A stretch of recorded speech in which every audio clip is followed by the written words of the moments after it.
Deputy Prime Minister, the Attorney General, the Minister for Culture, and the Minister for the Environment, and to thank them all for coming this morning. What this is a tradition. Someone asked me this morning on the radio, is there anything that's going to be done different in Fox Hill this year? And I said, we're going to do the same thing that we do every year. That's what tradition means. It means that you come to something that you do every year, the same way every year, that is familiar, so that when you come, you recognize it as soon as you see it. So we follow a tradition today. So I welcome you, Prime Minister, and all colleagues to this annual celebration. The Prime Minister has been coming every year since 1998.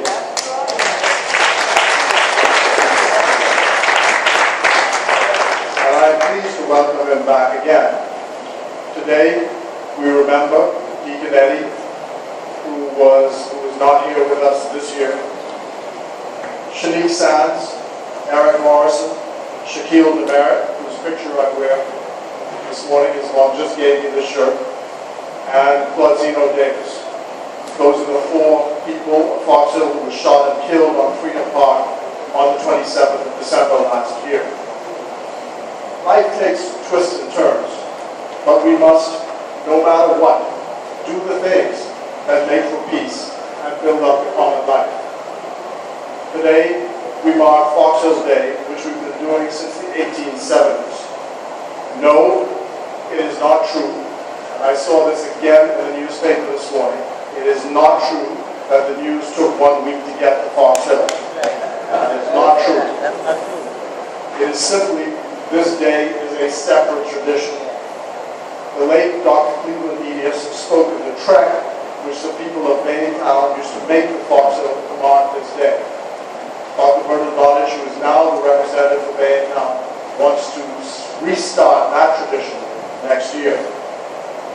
I have copies of the lecture which I made last year, which was kindly printed by Government Publications. So I'll leave some copies of that, which gives the history of Fox Hill in a written form for the pastor to distribute. And that outlines the history of Fox Hill. But I'm glad, most of all, to see you all. Today, I just want to speak to some broader values, which the presence of my colleagues, the investment which the government has made in ensuring that this festival continues, shows some broader values. Those of faithfulness, discipline, loyalty, and trust. Those are old-fashioned values, but the old religion is the best religion. It shows faithfulness, discipline, loyalty, and trust. There is a scene in the movie Womanish Ways by Marion Bethel, in which one of the supporters of the women's movement explained how she came to support the right for women.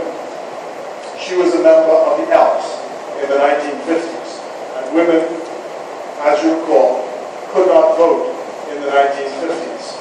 And you know the struggle for their equality continues today. She said something which this generation of Bahamians could perhaps learn from. She said, the late Mabel Walker came to us. We were young girls. And she said, we must support the right for women to vote. She was our leader in the Elks. We didn't know what Miss Mabel Walker was talking about. We had no idea. But since Miss Walker said to sign, we signed.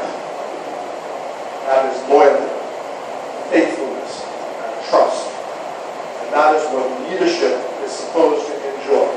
Implicit trust. Yankee hymn says, our foes press on from every side. Thine aid supply, thy strength bestow. I want to wish you all a happy Fox Hill Day. And thank you all for coming here.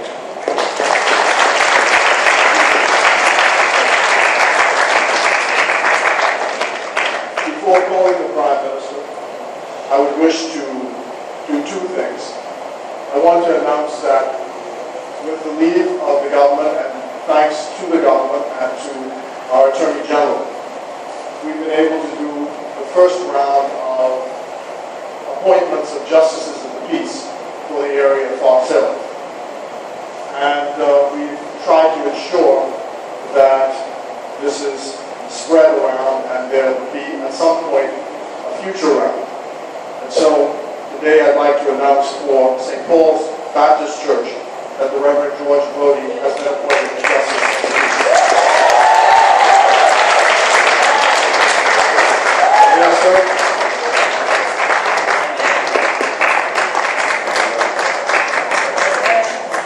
And I would also like, sir, to make a special presentation to the Reverend J. Carl Rowling, specifically for the continuation of his work here at St. Paul's.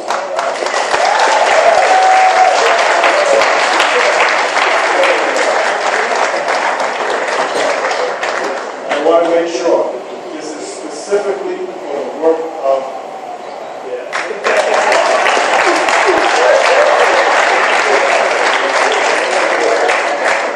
the Fox Hill Festival Committee. Can come now and just make their presentation to the church.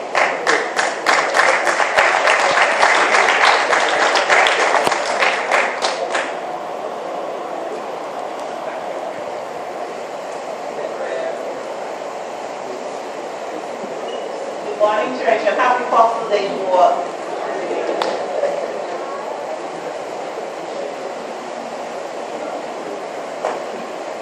On behalf of the Honorable President, Parliament for the Fox Hill constituency and the Fox Hill Festival Committee, we'd like to present a token of our love and our appreciation for the sensitive Fox Hill Day.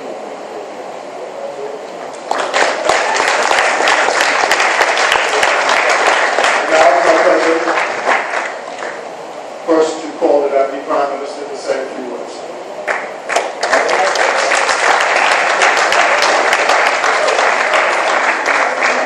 Thank you very much to the Mayor of Fox Hill.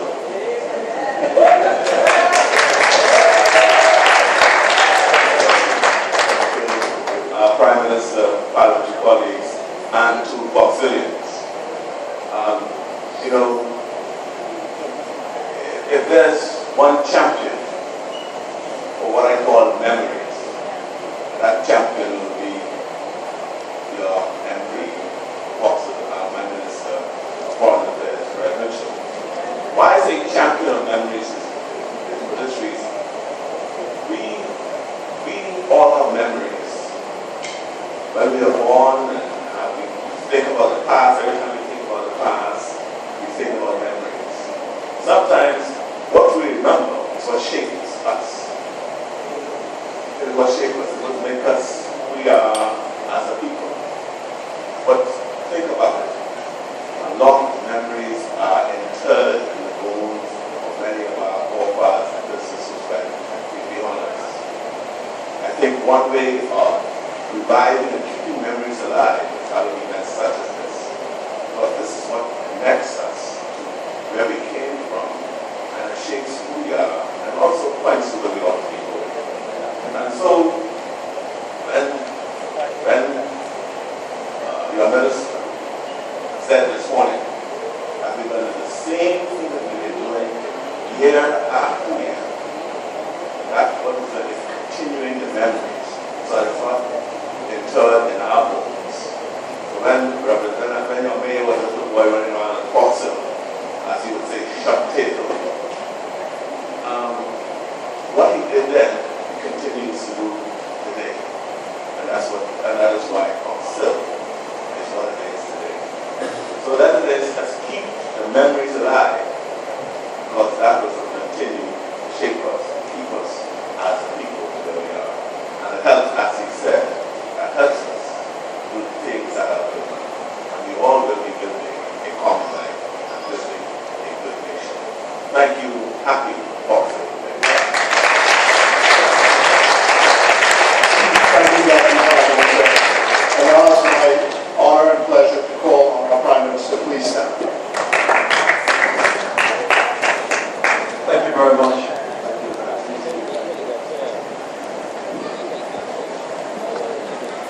Reverend J. Carl Rowling, when you were walking up, the wife, I looked around and the wife was saying something. She said, 52 years. I have allowed him, encouraged him, and supported him in doing the Lord's work for 52 consecutive years. Congratulations. That in itself is an epic journey. That in itself demonstrates what Fred Mitchell has spoke about. Faithfulness, loyalty, discipline, and there's another one, trust. And maybe I should claim the same connection. I was invited here by Fred Mitchell in 1998, and I kept on coming. And I kept on coming because it took me a couple of years to realize that the little children whom I was seeing and listening to were growing up as I watched them. And bear in mind now, the kids who I started off with in 1998 are now over, some of them 22, 23, 24, 25 years old.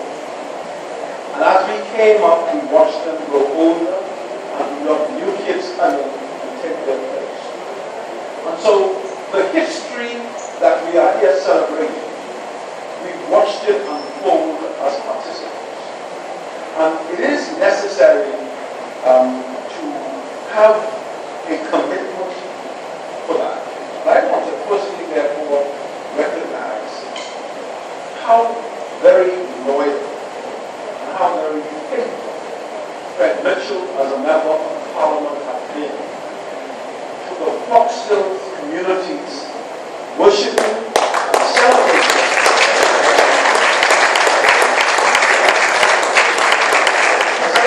its history, celebrating its triumphs, and being able to share in all of the challenges moving forward. The other point I want to make is that these little kids who we saw, I must tell you, your great-grandson, to be able to come to a service of this kind, at a time in our country when we have incredible handicapping social challenges that manifest itself in terms of continuing violence inflicted by young people on young people. And to come in to St. Paul's Baptist Church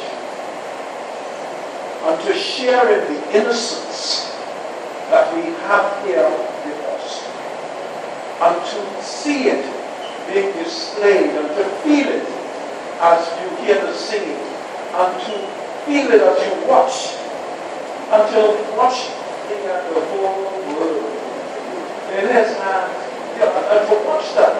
And I'm thinking now, when I was 4 years old, Lord, I was looking for marbles, and to see the ability to memorize, to sing it, and to know the emphasis to be placed, it is a gift to his father, grandfather, great-grandfather. It is a gift. And one or the other of you may be able to claim that you have contributed to that gift.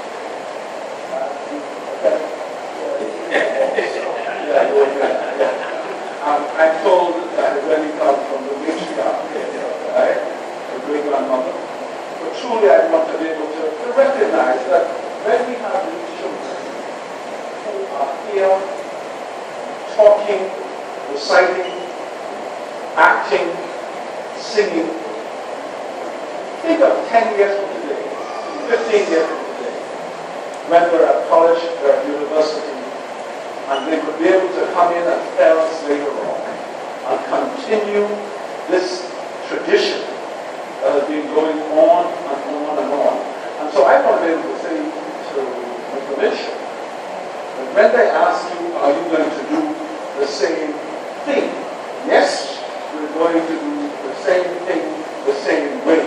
But tell them there are different actors, there are different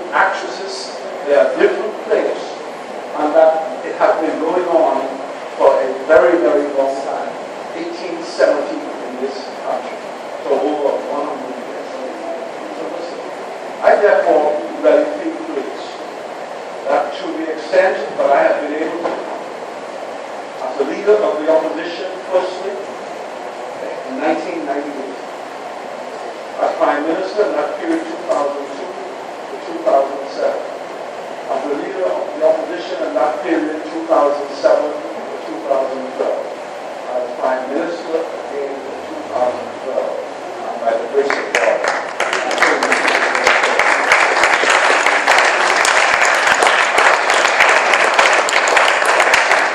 To the parents who are in the audience, and whether you now live in Portsmouth or not, and particularly to those of you who are able to trace your roots to Portsmouth, people don't think much often about the significance of history and your place in history. But as you sit here and you watch these youngsters, you have an opportunity to reflect on your own lives, the challenges of your lives, but also what is good and strong about our country. And whether you like it or you don't like it, it doesn't really matter when it comes to these children. And I use the word innocence, and I'm going to leave St. Paul's today feeling very good about what I've seen and what I have felt. And I just want to be able to say to those parents who have children here, congratulations for finding the time to come out here and give these children the encouragement to do what they're doing. Because if you didn't come and there's an empty church, it's not the same thing. And so I really want to congratulate those of you who are here. You are playing a very, very important role in their lives. And I think this is time to make a presentation to you. She went to Mount Carey, and I called upon her when I was up there a year or two ago, or maybe even last year. They said, "I'd come and recite a poem that she recited when she was a child at this kind of place." And I'm going to ask her to come up now. So the children can see a woman who used to go to church in this area.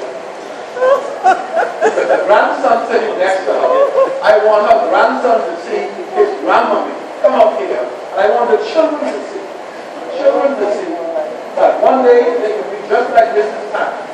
And she can come up here now and recite a poem. Well, it'll be 4 or 5 lines. She can come and recite a poem. I thank you very much.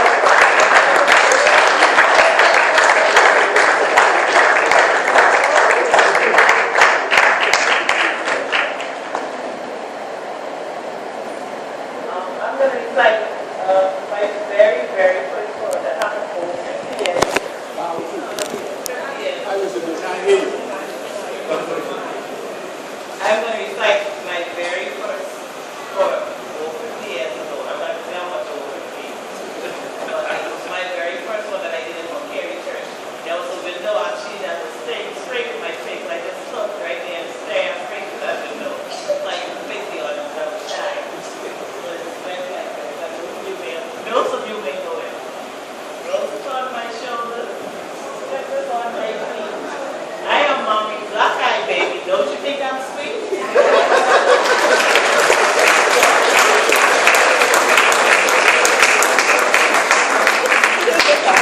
So, Pastor, I wanted to leave this with you. This is the lecture that was delivered last year.